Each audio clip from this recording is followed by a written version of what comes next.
now. Oh, yeah, look at my life. Hey now, yeah. Oh, yeah, look at my life out here on the road. Oh, yeah, look at my life. Hey now, yeah. Oh, yeah, look at my life out here on the road. Hey now. Hey now. Hi, friends. Hope you had a great weekend. Welcome to Scott Fox After 9. Today is Cinco de Mayo. I love Cinco de Mayo. It's one of my favorite days of the year. Holidays where there's no gift giving. It's all just about getting together with people, eating a lot of food, and drinking a little bit of alcohol. Days like that are days that I love, so I am happy to say happy Cinco de Mayo. There is a lot to talk about in this episode of the pod, and today, going to kind of return to doing what I was doing during the election campaign, because there's a lot of things that we need to talk about. So coming up on this episode, you're going to hear what I thought was actually a very good news conference by Prime Minister Mark Carney on Friday. Friday, he came out and he met the media. He answered a lot of questions. And whether you agree or disagree with the policies that he talked about, I thought overall, he handled himself well. He looked like the prime minister. So we're going to give the prime minister some time today. We're also going to talk about what's going on in Alberta. Premier Danielle Smith has called a news conference for this afternoon, and we don't exactly know what she's going to say. There's a lot of people speculating that this is going to be the next step in what happens for Alberta. Are they separating? Are they staying? Do they want a better deal? All these things are on the table. So you're going to hear from the Prime Minister. You're going to hear from the Premier of Alberta. You're going to hear from the Duke of Sussex. Is that still his title? Prince Harry gave a weird interview to the BBC late last week. I got to play a little bit of that for you because I'm really wondering what it is that Prince Harry doesn't understand about how to fix the relationship with his dad and with his brother. So you're going to get some royal family on this one, and we can't avoid it. We've also got to talk about President Donald Trump. This dude is losing it. I honestly think he's starting to lose it. I think he thought these tariffs were going to be a great idea and everyone was going to love it. But many people are turning on him, including people in his own party. And I think he's starting to feel the pressure. So we're going to talk about all that and more coming up on this episode of Scott Fox After 9. First and foremost, though, what's going on with the gas prices? The price of oil is way, way down. And so far, that has not translated into relief for us at the pumps. The average in Southern Ontario today is $1.33.9. For comparative purposes, Americans are paying a little over $1 a liter. And that's when you convert it from gallons to liters and American dollars to Canadian dollars. They're paying $1. So why are we still paying almost 30 cents a liter more than them? It doesn't make a lot of sense to me, but something that people are talking about. On the calendar, today is Cinco de Mayo. Today is also National Astronaut Day, and it's National Hoagie Day. That's how Americans say sub. Over the weekend, nobody won our major lottery jackpots again. That means the Lotto Max tomorrow is for $75 million plus 12 Max Million draws, and the 649 Gold Ball is worth $60 million on Wednesday. Tonight's a big night. How many people are pumped up for Game 1? Leafs versus the Florida Panthers. Game 1 in Toronto, an 8 o'clock start at Scotiabank Arena. Not ideal for those of us that do morning radio, an 8 o'clock start, but I'm pumped for this one. Really excited for the Winnipeg Jets fans, too. Last night, they were 3 seconds away from the season being over. They tied it up, sent it to overtime, and the Jets eliminated the Blues. So we will have Dallas taking on the Jets in the next round. Edmonton is through. Toronto is through. We got 3 Canadian teams still in the hunt for the Cup. That's fantastic. Also happening today in New York, we're finally getting some answers. Jury selection begins in the P. Diddy trial. This is the one where P. Diddy is accused of doing horrible things to underage individuals, some people of age, many people completely incapacitated by drugs when they did these sexual performances with and for Diddy. It's in New York. Jury selection today. I'm a little worried about Diddy's safety. Not that I care if anything happens to him, but I want the truth to come out before it does. So hopefully there's a lot of security there in New York, and I think we're taking a step closer to figuring out what the hell happened here. On a side note to that, yesterday, the U.S. Attorney General, Pam Bondi, said now there's no timeline for releasing the rest of the Jeffrey Epstein files. And frankly, I can't understand what is the holdup here. Weeks ago, they said within 24 hours. Then all this new information came out and they're withholding it. I am really losing faith in this U.S. administration here because a lot of the things that got them elected, they are not doing right now. Namely, things like that. People wanted transparency from their government, and so far the Americans are not getting it. But speaking of the U.S. administration, I think this is a good place to start for today's episode. Let's hear from President Donald Trump. Yesterday, an interview with Meet the Press. He talked about Canada again. Let's move on to Canada. You have long talked about making Canada the 51st state. There's obviously a new Prime Minister of Canada, Mark Carney, who you spoke to after his victory. He says that you didn't talk to him in that call about making Canada a 51st state. No, he called me. He was very nice, and I congratulated him. He had a victory.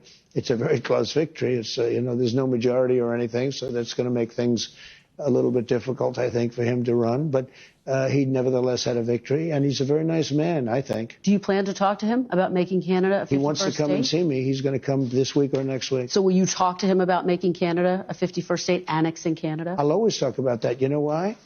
We subsidize Canada to the tune of $200 billion a year. We don't need their cars. In fact, we don't want their cars. Can I tell you, I am so sick of Donald Trump and this stuff. We don't need this. We don't need that. We don't need them. They need us. Blah, blah, blah. Be that as it may, it's getting a little old hearing it nonstop from Donald Trump because I think that he's trying to employ a very popular political tactic here in Canada. Just keep repeating it. Even if it's a lie, just say it over and over and over again, and eventually people will believe it. I think that's his strategy here with this. I know that you probably rolled your eyes when he went into that part. I did too. But let's hear the rest of what he has to say. We don't need their energy. We don't even want their energy. We have more than they do. We don't want their lumber. We have great lumber. All I have to do is free it up from the environmental lunatics. We don't need anything that they have. We're giving them. I asked Mr. Trudeau, who I call Governor Trudeau. I said, not Prime Minister, Governor. I said, Governor Trudeau, could I ask you one question? Why are we giving you $200 billion? Why are we subsidizing Canada? If Canada was a state, it wouldn't cost us. It would be great. It would be such a great, it would be a cherished state. And if you look at our map, if you look at the geography, I'm a real estate guy at heart. When I look down at that, without that artificial line that was drawn with a ruler many years ago, it was just an artificial line, goes straight across. You don't even realize what a beautiful country it would be. It would be great. But I don't think the American public wants me to pay $200 billion a year to subsidize Canada. Again, remember this. Yeah. We don't need their cars. We don't. Jesus, here he goes again. There was more to what the president had to say, but let me just take a second here to recap. So he says they don't need us. He says when Mark Carney comes tomorrow is the meeting at the White House. Our new prime minister, Mark Carney, is going to go to Washington. He's going to meet with Donald Trump. And I have to think at this point, Mark Carney is not excited about this one. Trump is beating the drum of the 51st state. Now, that is in direct conflict with what Mark Carney and Doug Ford have been telling us for months. They swore they were the two that could keep Donald Trump at bay and protect Canada's sovereignty. Well, then that makes me wonder, what is Alberta announcing this afternoon? How does that all tie in? We'll come back to that. As far as Trump here, getting ready to meet with Mark Carney, he's still hell-bent on the 51st state and the symmetry of the line that was drawn to create the border between Canada and the USA. Mark Carney, when he was running, said Donald Trump respects our sovereignty. Frankly, nothing in this interview suggests that he respects us or our sovereignty. This is a very offensive interview from President Trump. Certainly not the first time he's done it, but it does put the prime minister in a difficult spot. Tomorrow, the prime minister wants to begin discussions on what he called a wide-ranging set of circumstances, everything from trade to security. I assume Mark Carney's going to talk to him about to the president about America defending Canada if it comes to that, if Russia or China comes over the polls and tries to invade us. I assume that that's on the table based on what we've heard from the prime minister.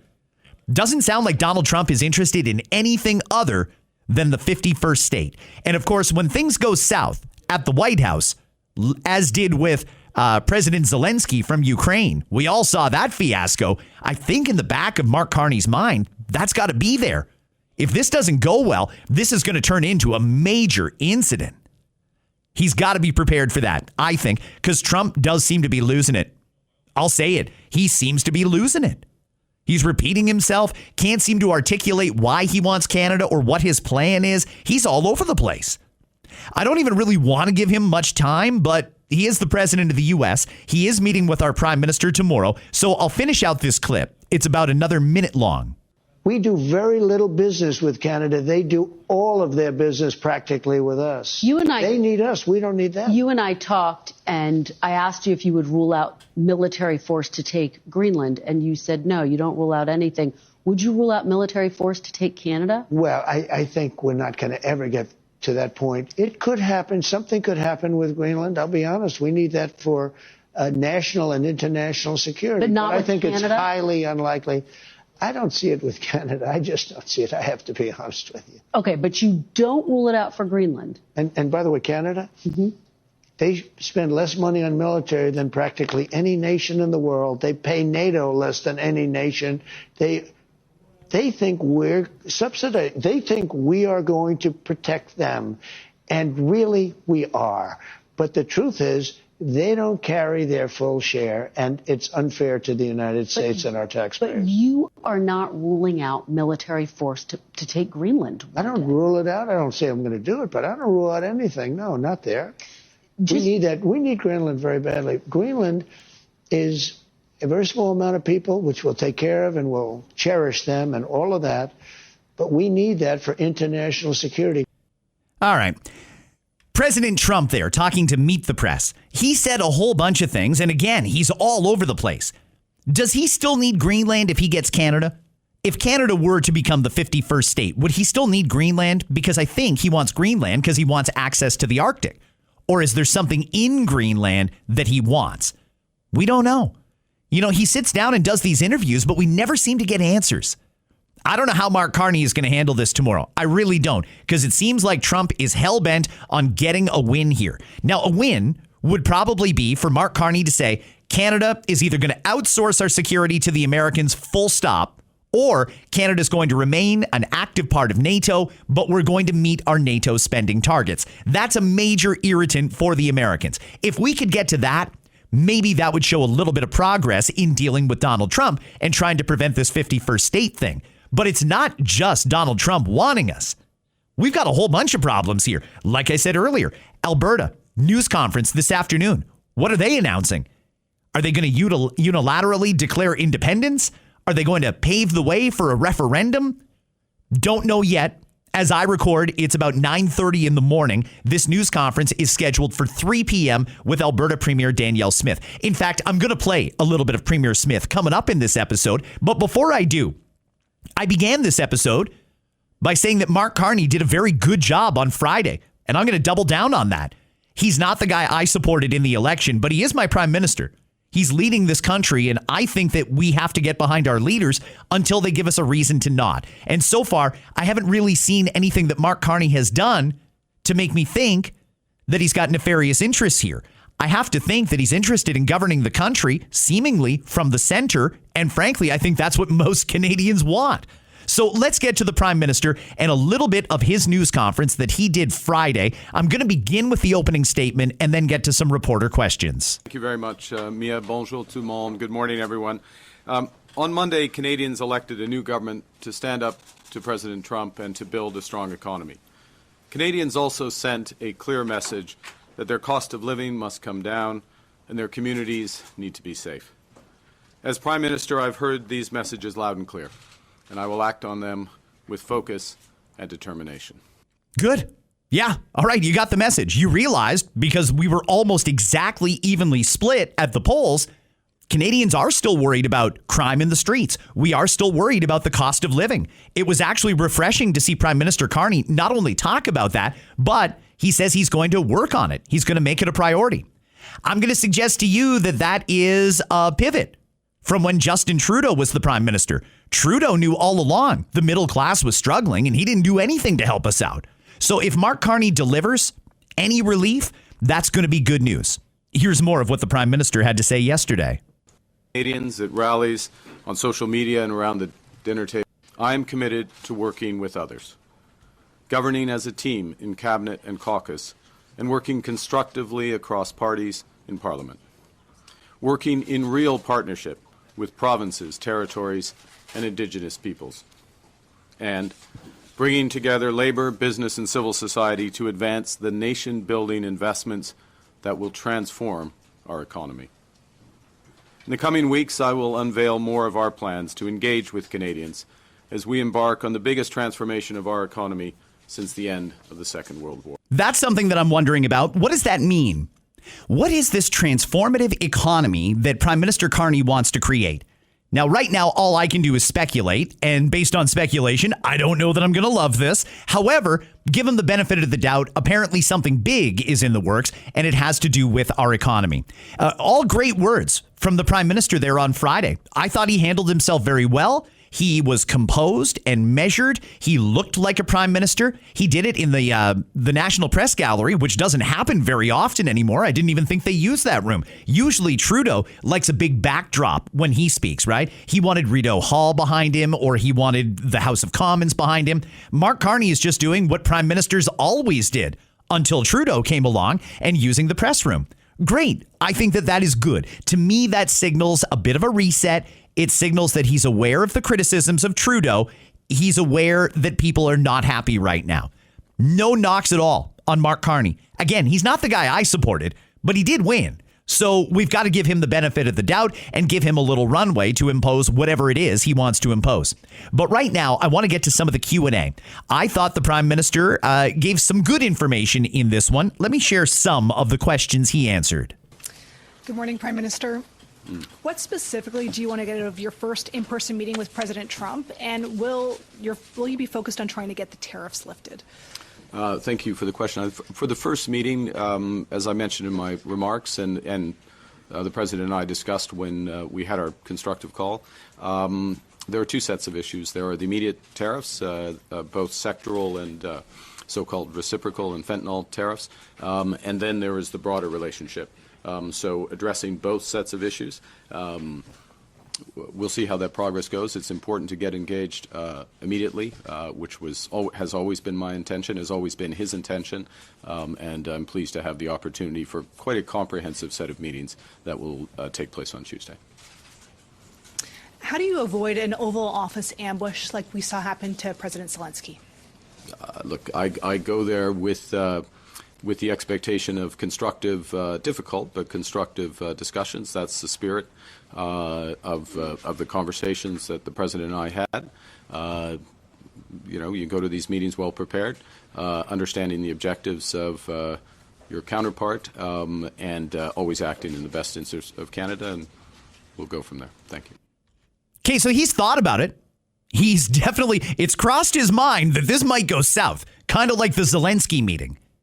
He wants to hold a professional meeting, president to prime minister, and try and figure out a way out of this so we can get rid of the tariffs and maybe even make our relationship a little bit better.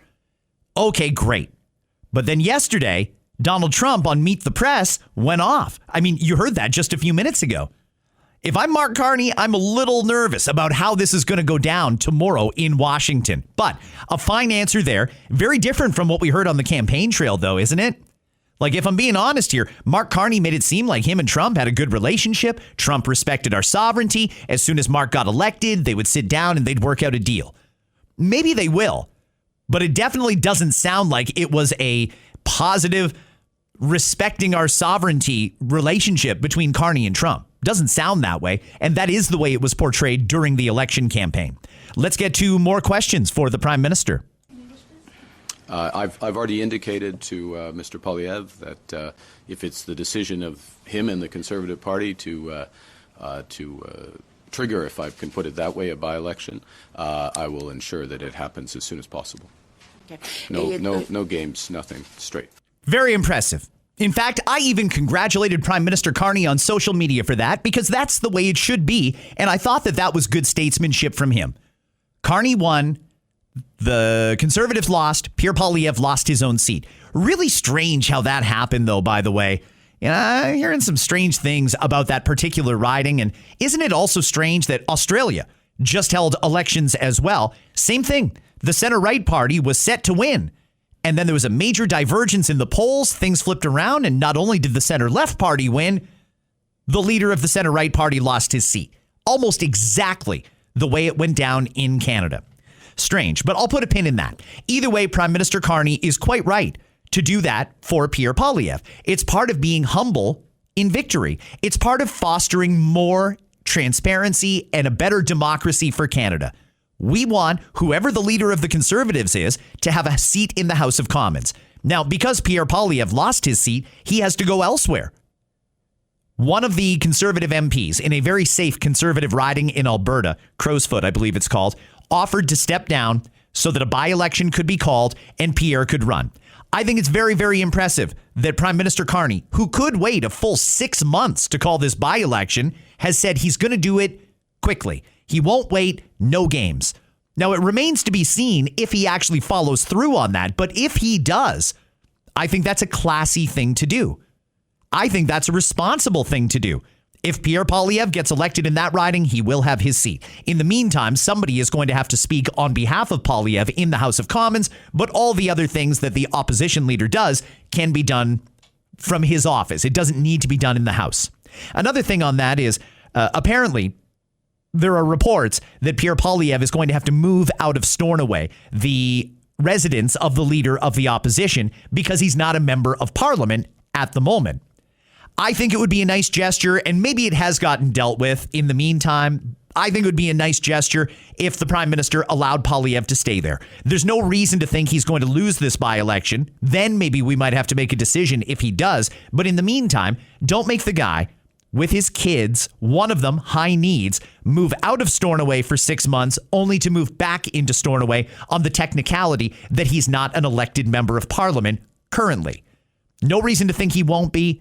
He was until now. He is the leader of the opposition, duly elected. I say let him stay at Stornoway. And I would say the exact same thing if the situations were reversed, if for no other reason than practicality and the needs of his high needs daughter. Let's get to one more question for Prime Minister Carney on Friday. Kenzie Gray, Global. Hi, Mr. Carney. In your second call with the president, did Mr. Trump outright say or insinuate at any point that Canada should become the 51st state? He did not. All right. We've heard Mr. Trump on April 23rd and his surrogates throughout the final days of the campaign reiterate the idea that they believe Canada should become the 51st state. On the campaign trail, you said on multiple occasions that respect for Canada would be one of the key things in terms of having a meeting with him. Do you think over the past few days we have seen respect for Canada from the Trump administration? Look, it's always important to distinguish want from reality. La volonté et la réalité, right? What someone wants and what is reality, and what the Canadian people clearly have stated, virtually without exception, is this will never, ever happen. And if any of the leaders of the party and their representatives would attest to that, I think the votes attest to it. I think the public dialogue attests to it as well. We are, we're meeting as heads of our government to discuss that partnership. Now, I'm not pretending those discussions will be easy or they won't proceed in a straight line. There will be zigs and zags, ups and downs. But as I said in my remarks, I will fight for the best deal for Canada and only accept the best deal for Canada and take as much time that's necessary. Okay, yes, certainly that should be a priority. We want the best deal possible. If a deal can even get worked out, I'm starting to wonder if maybe Trump isn't interested in making a deal. Kind of seems like the way he has stick-handled this thing, he wanted to deal with Mark Carney. We assumed that during the election campaign. He was very emphatic that he likes Mark Carney. They get along well. Okay, maybe that made some people feel at ease that with Mark Carney as our guy, we're going to get a good deal done with America. But then as soon as Carney got elected, we started hearing about Alberta. We started hearing talk about Alberta separation. And when we get to that, holy cow, that's a red line. We're talking about the breakup of our country here. And again, I don't know what Danielle Smith is going to announce today, but I've certainly seen a lot of talk across the Alberta media landscape about separation and possibly Alberta leaving Canada? Would they become the 51st state? Would they become an independent country? Would they remain a territory of Canada or a territory of America? We don't know what that looks like. President Trump may not take no for an answer. Now, he did rule out, basically, using military force, which means that if he wants it and he's not considering the military, he's expecting us to fall apart, in a nutshell. So we'll wait and see where it goes tomorrow. I don't know what we can expect at this point. Donald Trump is an unpredictable person, and I really think Donald Trump is very shrewd with the media. Very, very good at changing the narrative when he needs to. And I think this 51st state thing becomes a distraction that he goes to too often now, simply because he doesn't want Americans to talk about the fact that their cost of living hasn't come down that much. Certainly not as much as the president implied it would. And because these tariffs are still front page news in every city across America. And Trump doesn't want that. I don't know how long he thinks it's going to take for the tariffs to kick in to the point where they can eliminate income tax for Americans. But right now, Americans are feeling the pinch too. And Trump is going to wear that. So I think he uses this 51st state thing as a distraction. And I have no doubt that if something bad happens in the news cycle today, he's going to do it again tomorrow with Carney there at the White House. One more question I want to play the response to. A reporter asked Prime Minister Carney whether or not he's going to make a deal with the lowly New Democratic Party. They've only got, 6 seats? But those seats would be enough to give Carney a majority government if he wants to make a deal with the NDP. Here's what he said about that on Friday. Kyle Duggan, the Canadian Press. Mr. Carney, will you be pursuing a formal governing pact of any kind with the NDP? No. Short answer, no. And why not? Why?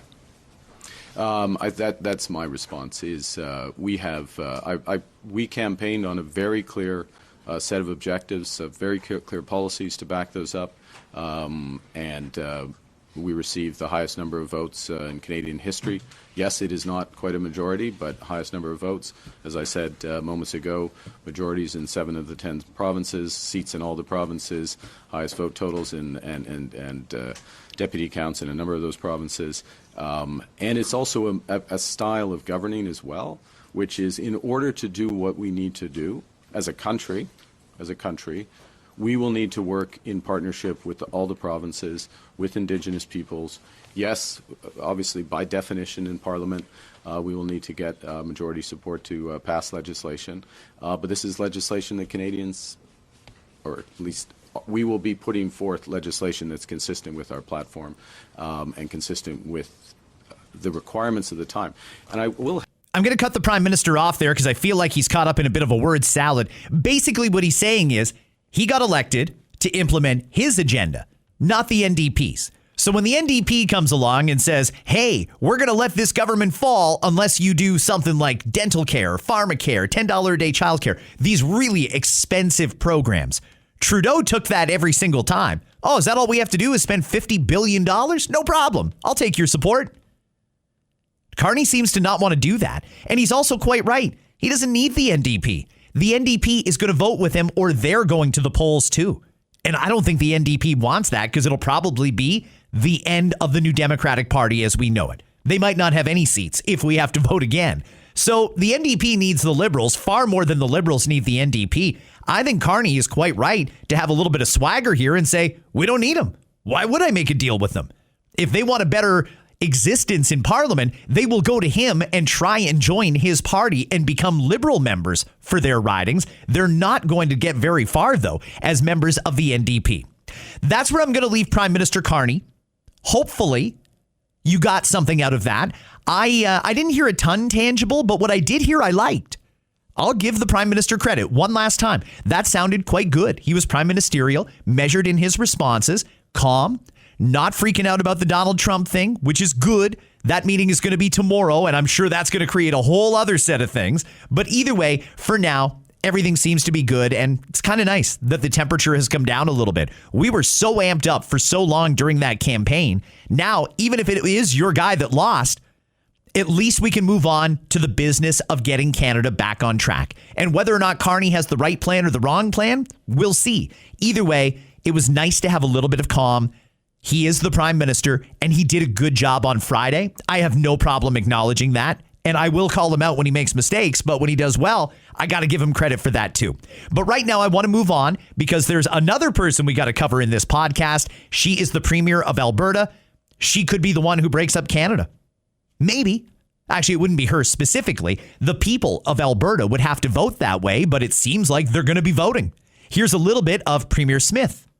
And if you don't believe me, just look at what happened in Spain and Portugal just a few days ago. Protecting the reliability and affordability of our electricity is of utmost concern for our government because this is about protecting the lives and livelihoods of Albertans. And what did the feds tell us, Alberta, when we tried voicing our very real and serious concerns about these regulations? They told us, too bad, we're going to do it anyway. In fact, they refused to work with Alberta or listen to Canadians while developing their net zero electricity regulations. Do they really expect us to just freeze in the dark? Sadly, such uncaring arrogance is typical of this Liberal government. And that is why last November we introduced the first Alberta Sovereignty Within a United Canada Act resolution so that our province could take strong and effective action against these destructive regulations.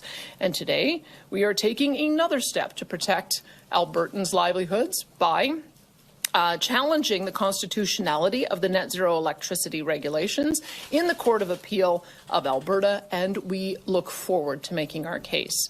Alberta will no longer tolerate having our livelihoods threatened, our industries targeted, and our resources landlocked by Ottawa. We will not accept their reckless and dangerous policies that will harm our economy, stifle our energy industry, jeopardize the reliability of our electricity grid, and raise electricity prices for Albertans. Prime Minister Mark Carney must immediately commence working with our government to reset the relationship between Ottawa and Alberta with meaningful action rather than hollow rhetoric. We will not sit by quietly. Albertans expect to be treated with fairness and respect, just like any other province in this country. Our government will not blindly accept unconstitutional net zero regulations that put Albertans in harm's way. We will always stand up and fight for our province, and we will not let Albertans freeze in the dark. I will leave Premier Smith there, but I will get to some of the Q&A in just a second. One of the things I really don't want to happen here, because I'm really leaning towards Alberta's getting ready to make a move here. I have to think that with all the time that Danielle Smith spent in America trying to get these tariffs taken off, and she did do a very effective job, between her and Ontario Premier Doug Ford, we avoided the tariffs so far. The vast majority of them anyway. It could have been a lot worse. So good job to those two conservative premiers. However, Alberta and Danielle Smith, all those meetings couldn't have just been about tariffs. I have to think at some point, whether it be a senator, a congressman, a judge, somebody must have said, you know, even if Canada doesn't want to be the 51st state, Alberta would be a great 51st state. And it would also cripple Canada if Alberta left, because that's the bank account. That's where the money comes from. Alberta's oil is a major source of revenue for this country, and part of the reason that Alberta pays out equalization payments to many other provinces like Quebec and in Atlantic Canada. So what do we do if Alberta leaves? I know there's going to be some people, probably, if I had to guess, the same elbows up folks that were all in on that just a couple of weeks ago. I imagine they're going to want to shame Alberta. Here's my plea to everyone, to every single Canadian.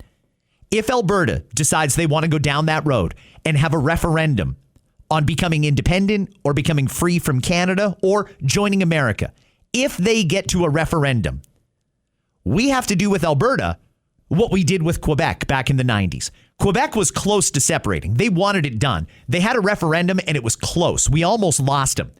But back then, there was a real feeling of national unity and pride. The rest of the country was trying to convince Quebec to stay. And to a large extent, that worked. Many Quebecers heard the pleas from Canadians and they thought, oh, we do have a part in Canada here. We want to stay. Alberta's feeling very alienated. And, you know, while most of the provinces were fairly close between the Liberals and Conservatives, there's no way to deny the vast majority of Albertans wanted a Conservative government who was going to I shouldn't say exploit, but kind of exploit, who was going to use Alberta's vast oil and gas resources. That would be very good for the Alberta economy, and that is what Premier Smith wants for her people. Prime Minister Carney, though, is a net zero guy. Everything we know about Prime Minister Carney indicates that he does not really want to go down this road of making Canada an oil-producing nation again and a natural gas-producing nation and put our product out there to market. Seems like he really wants to be net zero. That's in direct contrast to what Alberta wants. And I think that that's why Alberta sovereignty is now on the table. And I don't want people to turn on Albertans. I love Alberta. And it seems to be there's two camps already forming right now before we even know if there's going to be a referendum. There's people who are, we can't let Alberta separate. This is terrible. We need to have Alberta in Canada. We will do whatever we can to convince the people of Alberta, vote no on separation. You've got to stay in a united Canada. There's also those who think, really, if they want to leave, screw them, let them go. I understand that posturing, but my advice to you would be dial it back a little bit and let's calm this conversation down. If we get to a place where we're talking about Alberta sovereignty in Canada, it's got to be an all hands on deck kind of effort to not only rectify the concerns of the Alberta people, but also to tell them we want them and need them. If we don't, America will. America will have absolutely no problem going to Alberta and saying, so if we can use your oil, because you'll be the 51st state, you're probably not going to pay income taxes. You are going to have access to America because it will be your country. If you live in Alberta, you're probably going to get offered U.S. citizenship, which is revocable. So they'd all be dual citizens, I assume. There's going to be a lot of things on the table in front of Alberta. We've got to make it important that they want to stay within a united Canada. I'm looking down the line, and that's the way I see this going, guys. I think sovereignty is going to be on the table. And if we get all elbows up, screw Alberta, let them go, I think they will. I don't think they're bluffing here. And Danielle Smith does not sound like she's got much time to waste here. She wants to know that Alberta's resources are going to get used. And of course, that does have a benefit for the rest of Canada, too. But it's in conflict with the current government's ideology. Here is some of that Q&A. It said, please read her announcement. It's in there. The Citizens Initiative referenda legislation applies to all questions. We want to make. It said, please read her announcement. It's in. The President wrote, this announcement is giving you the pathway some of you are seeking today, with one commenting saying, we want a path charting to independence or the 51st state, nothing else. To which the party president said, please read her announcement. It's in there. The Citizens Initiative referenda legislation applies to all questions. We want to make fairness across the board, 10% of the previous voter turnout on any question. And again, I'm not going to prejudge what citizens are going to put forward for a question. From the moment, from what I can see, there are no active petitions. There are no questions out there being debated. And I look forward to seeing what comes forward when citizens take action and get to that bar. Remember, the purpose of a referendum is to let every single Albertan have a say on matters of important public policy. Every other decision we make is a delegated decision to a member of the Legislative Assembly. We don't necessarily, through the Legislative Assembly, deal with everything that's of interest to Albertans. So this is enabling direct democracy. I think we should embrace it. Thank you. We'll go to Emmanuel. Emmanuel Percevet, Radio Canada. Do you support the efforts to hold a referendum on Alberta separating from Canada? I support the process of citizens being able to choose an issue that they care about and then being able to get enough signatures to put it to the people. And I guess we'll have to wait and see what comes forward on that. And what is your personal position on Alberta separating from Canada? My personal position is I believe in Alberta sovereignty within a united Canada. What does that mean? It means like what we're doing today. When the federal government violates the Constitution, goes out of their way to interfere with our exclusive jurisdiction, we are going to meet them with every step that we can in order to preserve our ability to manage our own affairs. And in today's announcement, particularly for electricity, we are simply not going to allow the federal government, based on ideology, to violate the Constitution and put our people at risk of being in blackout during the dead of winter or the heat of summer. We're just not going to do it. So these are the kind of things that you can expect to see from our government, and we'll do more of them if we have to. Wow. Again, she is not messing around. Friends, I'm coming up to time today, but there's one more thing I want to play for you that came out over the weekend. On Friday, a court over in the UK sided with the palace in saying that the palace does not have an obligation, and neither do the UK taxpayers, to provide a security detail for Prince Harry when he's over in the UK. I think by now everybody knows the history of Prince Harry here. A loving member of the royal family, meets a girl. Girl doesn't get along with his family. Girl moves him to LA. And now they've got this weird relationship with the family over in the UK. And by family, I mean the royal family. I don't like that Prince Harry and Prince William are not really friends anymore. I don't like that Prince Harry doesn't have a working relationship with his dad, the king. I would like to see them resolve this. And it seems like I have really nothing but some basic observations to go on here. But the way I see it, the problem here is Meghan. And I think she has been a problem all along. Well, that court ruling that Prince Harry is not entitled to that extra security detail when he visits the UK, now he's got a choice. He can either not go to the UK, or if he truly feels like he needs the extra security, then he's got to pay for it himself, which he has more than enough money to do. This guy has means. So I'm not exactly sure what the issue here is, but I'm getting the impression it's personal. Let me play just a little bit for you of Prince Harry doing an interview with the BBC late last week. Well, for a start, the only time that I've come back to the UK is sadly for funerals or court cases, with the odd charitable function where I can in between that. I put myself at risk for that, but I will continue on with a life of public service, so I will always support the charities and the people that mean so much to me. I can't see a world in which I would be bringing my wife and children back to the UK at this point. And the things that they're going to miss is, well, everything. You know, I love my country. I always have done, despite what some people in that country have done. So, you know, I miss the UK. I miss parts of the UK. Of course I do. And I think that it's really quite sad that I won't be able to show, you know, my children my homeland. You know. And as you say, you've gone back several times during this years-long battle. What about the security arrangements that were in place made you feel it would be unsafe for you and your family?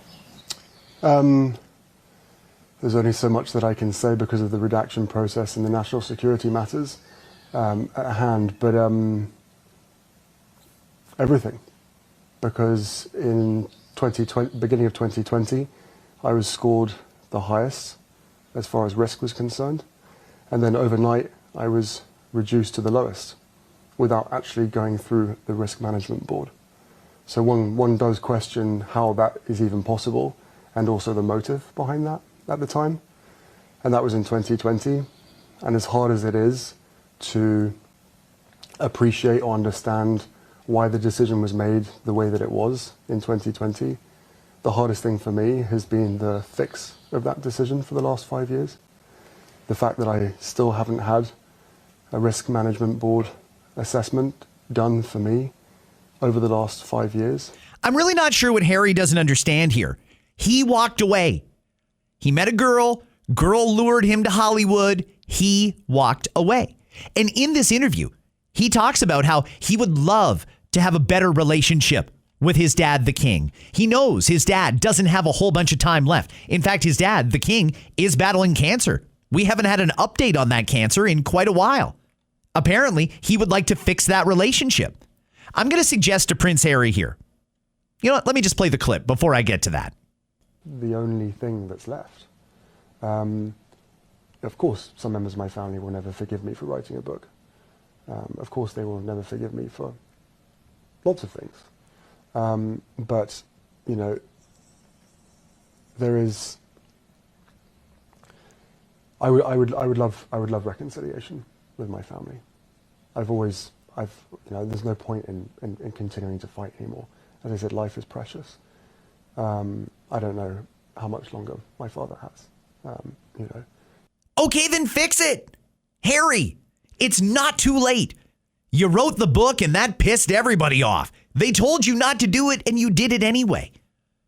If you really want to fix this relationship, stop talking to the media. Stop it, Harry. I want to see you fix this relationship with your brother and with your dad. Stop going through the media. Phone your father. Forget about the security detail. In fact, I'll tell you what, fix it with your father and he'll make sure you get a detail because he's the king and he can do that. Harry, going on the BBC to say that you want to reconcile with your father is nothing. Phone your dad. You know what? He's coming to Canada in just a couple of weeks. That was another thing that came out of Mark Carney's speech on Friday, or his news conference, is that the king is actually going to come and read the throne speech in person. I don't know how Quebec feels about that, but I think it's cool for some people. He's going to be in Ottawa. Harry, you're in LA. It's halfway. Fly to Ottawa. While he's there doing the throne speech, fix this situation with your dad. And you're probably going to have to fix some stuff at home, too, because I imagine Meghan's not going to go for that. And I'm not saying, Harry, that you have to pick your wife over your dad or pick your dad over your wife, but you have got to fix this. And going on television constantly like that is not helping. Phone him. Phone your brother, future king. Phone William and say, hey, what's it going to take to fix this with you? What's it going to take to fix it with dad? And whatever they say, do it. You've just got to do it. This sour grape stuff on television, I don't think your dad is watching the BBC to find out how his son is doing. I don't think that that's going on. So fix it. I can't be the only one that's a little bit torn up about a family being ruined here over something so trivial, especially the royal family. That's my advice to Harry. Friends, I'm going to be watching this Alberta news conference today at 3 o'clock with bated breath, hoping for the best, but expecting the worst. I don't want to be in a national unity crisis, but it looks like that is where we are headed. So tomorrow in Scott Fox After 9, I'm going to be talking about whatever comes out of Alberta today. I'm also going to be talking about tomorrow's meeting between Prime Minister Carney and President Trump at the White House. That is going to be historic, and anything could happen at this point. I want to thank you for checking into this episode. Go Leafs go. It is game 1 tonight between the Leafs and the Panthers, and it's also Cinco de Mayo. I have a feeling food couriers are going to be busy tonight, particularly in Ontario. You got the Leaf game on, Cinco de Mayo, and a lot of burrito and taco specials on the apps. So I'm thinking it's going to be busy for the food couriers, but here's hoping. You save a little bit of money, and if you're delivering, you make a little bit of money. Friends, until tomorrow, thank you for downloading. I will catch you right back here in less than 24 hours.